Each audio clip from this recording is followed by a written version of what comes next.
Divorce papers had been duly filed, and when it came to dividing the property, I made the decision to claim the house. Despite my insistence, Ben dismissed any notion that he could contest it. Uttering those final words, he abruptly left the hospital room, indifferent to my pleas for him to wait and my desire for a meaningful conversation. That was how I found myself discarded, even in the midst of battling a serious illness like cancer. Loneliness enveloped me, but strangely, the negative emotions that once lingered in my heart began to dissipate. It was as if my love for Ben had evaporated. At that moment, I acknowledged that Ben, who had insulted me and consistently acted selfishly, deserved some form of retribution. I began calmly strategizing my revenge. My name is Wendy Morgan, a 50-year-old housewife living with my husband Ben. Our marriage, devoid of children, had spanned 30 years. Initially, I believed we were a supportive couple, but an irreparable rift had developed between us. In my understanding of marriage, partners should support, challenge, and complement each other. However, this was absent in our relationship. Returning from an errand, I found Ben demanding dinner immediately, oblivious to the continuous responsibilities of a housewife. Even on his days off, he prioritized his own leisure over supporting me. Over the years, Ben never extended a helping hand, regardless of how busy or unwell I was. His perception of a housewife's role seemed limited to constant labor, and he never allowed me to rest, even during illness. I had hoped for a marriage built on mutual support, but Ben's actions contradicted that ideal.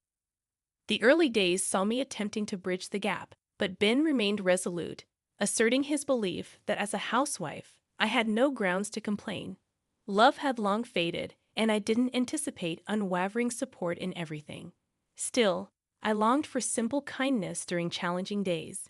Ben's refusal to acknowledge my humanity and hardships widened the rift between us, turning our marriage joyless and meaningless.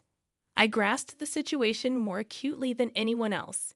It was during this realization that I sensed something awry with my health. While I had always been prone to illness, this time felt distinctly different. I promptly reached out to my father, who escorted me to the hospital, where I received the diagnosis of cancer.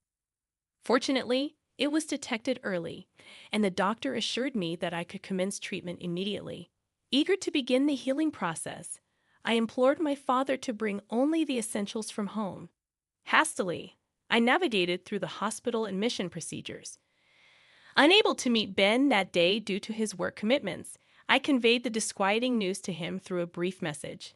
I informed him, "Cancer has been found, and I'm being hospitalized for treatment immediately." In these moments of anxiety about the uncertain future, Ben's image crept into my thoughts. Despite my belief that my love for him had waned, a latent desire to face him properly and continue our life together as a couple lingered deep within my heart. Even though Ben had consistently been aloof and indifferent, I envisioned a scenario where, now that I was weakened, he might express concern and ask, "Are you okay?" I yearned for some warm words and would have been content with just one visit. I wondered if he struggled with meals and household chores in my absence. I felt remorse for not being able to fulfill the household duties I had always taken for granted. However, as days passed in the hospital, Ben never visited. He had read my message, and yet there was no expression of concern, not even a simple reply acknowledging the situation.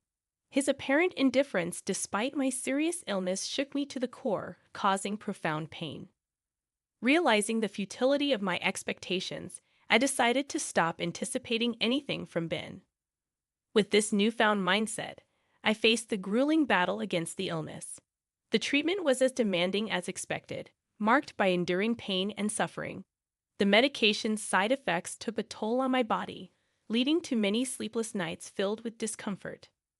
There were moments when I contemplated giving up on treatment, allowing my deteriorating body to take its course and end my life. However, each time I felt this way, the encouraging words from my parents, reassuring me that I was doing great and things would surely get better, compelled me to summon strength and endure until today. Then, on a day when I was particularly unwell, lying in bed and staring blankly at the ceiling, The door to my room unexpectedly swung open. It wasn't the day for my parents to visit, and I couldn't help but wonder who had entered. The identity of the visitor became clear as I shifted my gaze and saw Ben standing there. Had he finally come to visit me, genuinely concerned about my condition? As he looked at my emaciated face with hollow cheeks, a whirlwind of emotions left me speechless. Would he come to dislike me even more? Without displaying any concern for my state, Ben sat on a chair next to the bed, stared at me, and laughed. So this is how bad one can look with cancer, huh? You don't even look like a woman anymore. His words made me feel as if the blood had drained from my face. These were words that should never be said to someone fighting cancer. I didn't want him to say anything more, but unaware of my feelings, Ben continued with even more hurtful words. Ever since you've been hospitalized and not at home, every day has been like heaven. The house is a mess, but I don't even have to go back there. Life is so comfortable without you. His heartless words reopened my wounds. Why must I be subjected to such cruel words?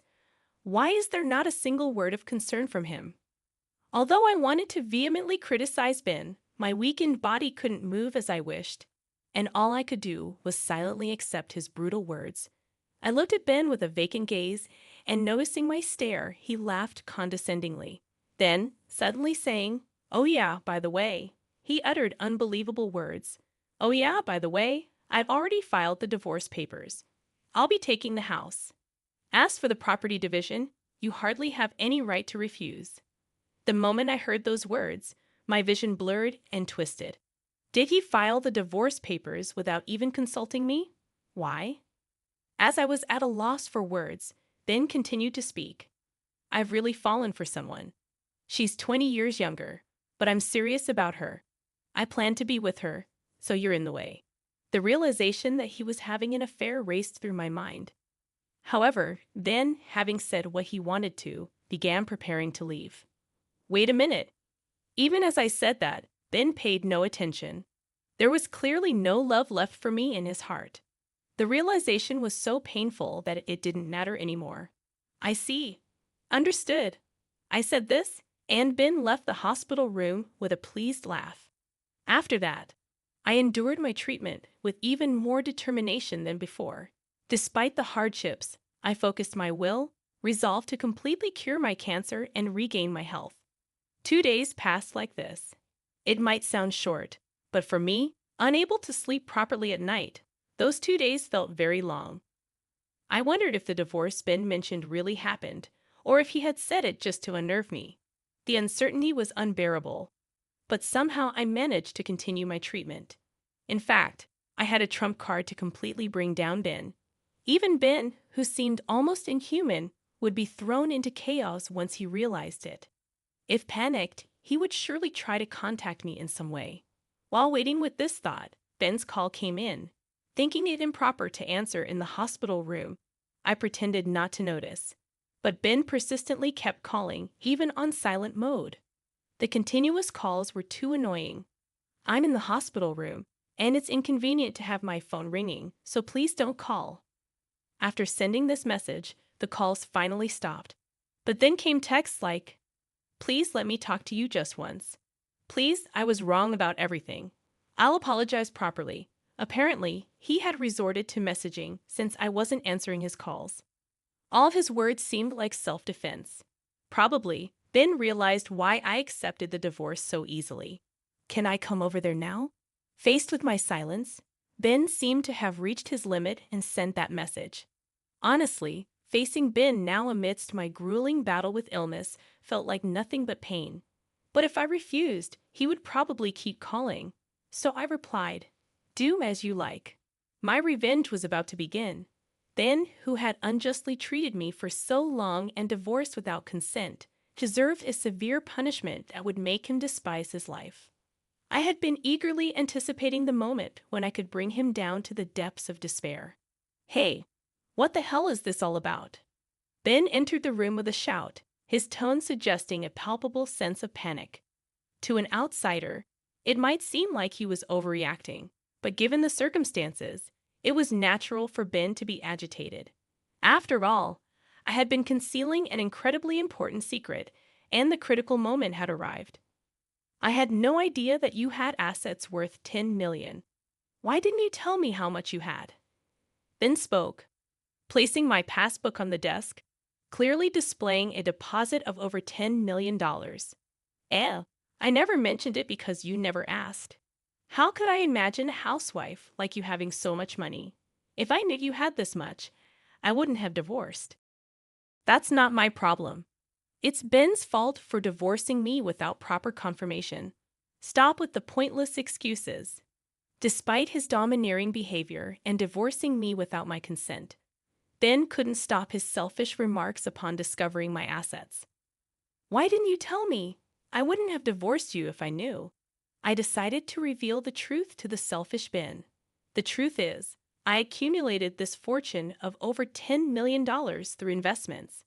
I started to fill my spare time, and it was my parents who suggested, "Why don't you try investing?" Our family life was comfortable even on Ben's salary alone, but I wanted to contribute to our finances in some way. My father, knowledgeable about investments, immediately taught me diligently when I expressed interest. Thanks to his guidance, I started with the hope of making even a small profit and continued investing steadily. I made my first investment 5 years ago, and since then, I rapidly improved, becoming capable of earning significant amounts of money through investments. Even my father was astonished, saying, "I never expected you to grow this much." The profits I generated over these 5 years are the $10 million recorded in the passbook Ben brought. Actually, I was planning to tell you when the timing was right, but then I got cancer. You divorced me without listening to anything I had to say. I never intended to keep this wealth a secret forever. Once I overcame my battle with cancer and could return to my normal life, I planned to tell Ben about this $10 million. I had originally intended to share it with him, envisioning that we could continue our life as a couple and use it when necessary. However, Ben selfishly chose to divorce before I could reveal this financial secret. Now that we're strangers, it feels odd to disclose it to him. Given this outcome, the entire $10 million probably belongs to me.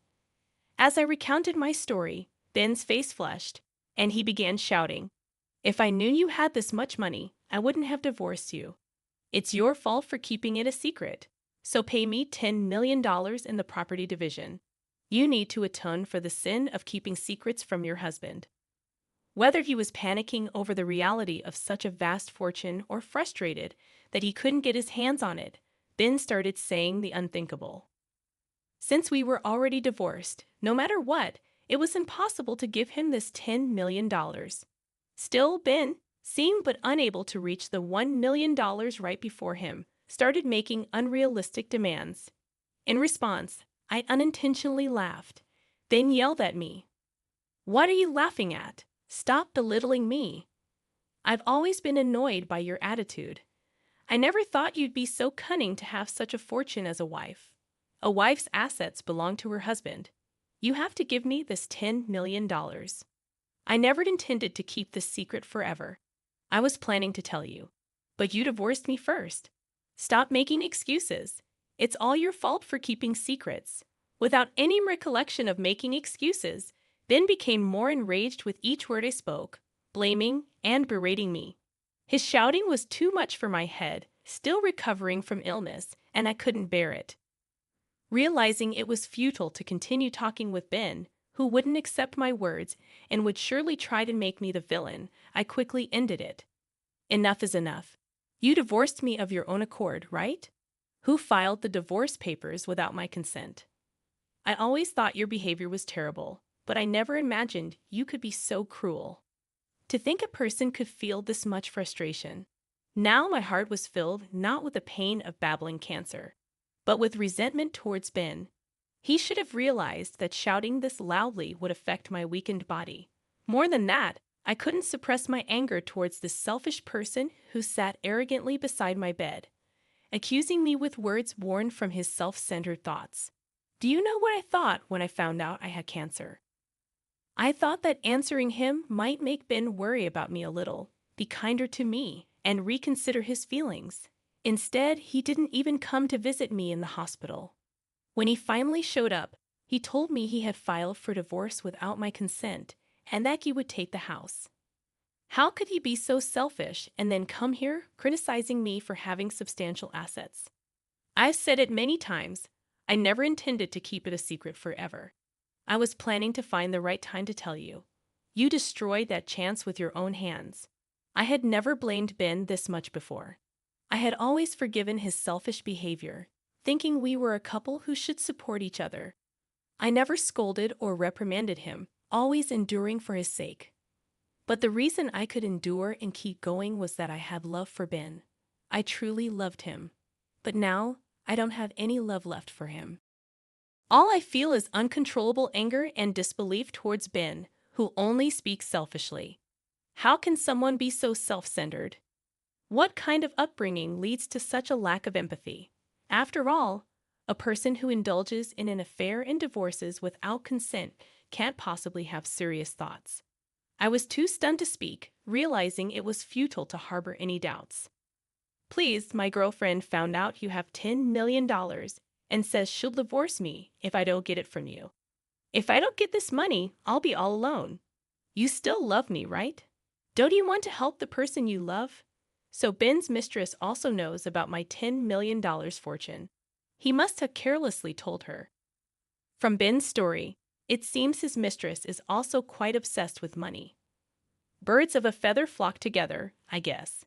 As much as Ben and his mistress seem to be a match, I couldn't care less about him. No matter how much suffering comes his way, it has nothing to do with me anymore. Please, I'll do anything. Just give me the $10 million. Otherwise, I'll suffer. Please help me. I had never seen Ben so desperate, and his expression seemed so ridiculous that I couldn't help but laugh. At the same time, I felt disappointed and miserable, realizing he had never been this desperate about anything related to me. The more we talked, the colder my feelings for Ben became. I realized that talking to him anymore was pointless. No more dealing with this rotten man could possibly lead to my happiness. I felt foolish for suffering and hoping during my illness that he might come and speak kindly to me one day. Oblivious to my feelings, Ben continued to plead. Please, I'm begging you. Help me. But I couldn't bear to hear his words any longer. Please leave now, I said. Ben started to plead with a look of desperation. Even that was noisy and unpleasant to me. I pressed the nurse call button, explained the situation, and asked the nurse to get rid of Ben. A security guard came and forcibly removed him from the room. Please listen to me. I need you. He shouted until the moment he was thrown out.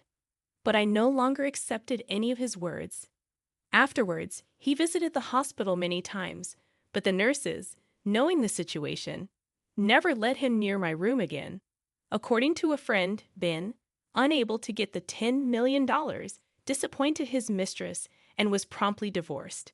Now left alone, as for me, I continued to confront my cancer with determination and finally recovered and was discharged. The relief of overcoming my difficult battle with cancer and the newfound energy I felt were more precious than anything. Now I'm living a peaceful and relaxed life, gradually using the assets I grew through investments.